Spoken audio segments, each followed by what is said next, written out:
also evolved in a similar fashion, but it was really around the social influences. So having shame come about meant that society, or in specifically in tribal cultures where people were living in small communities and heavily relying on one another for their survival. You know, they relied on each other for food and for raising the children and for warmth, even, you know, just like huddling together before there was a fire.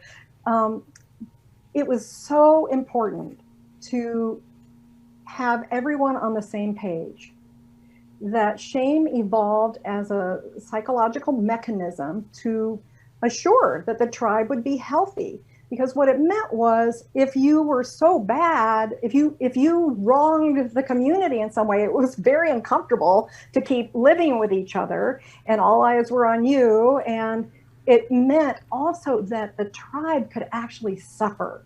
So for example, if somebody was told, let's say a tribe is living in the jungle and they all are like, don't go over there into that part of the jungle because there's some bad berries, etc., something like that.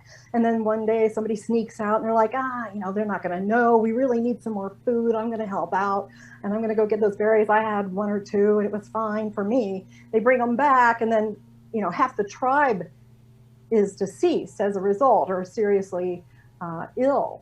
And so the tribe then, you know, they figure out what's happening. They shame the person so badly that the person can't really even stay there anymore. They become the scapegoat, or they might even be exiled. And I think this is where the real sting of shame is because literally people were told to leave. If they did something so egregious that it threatened the well-being of the tribe, that they were told they must go.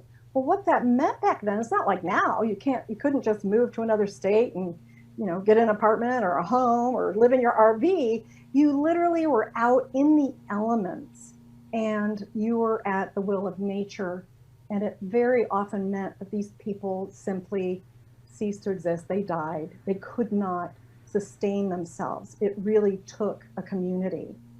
And so that has been with us. It's been part of what we receive in our genetics.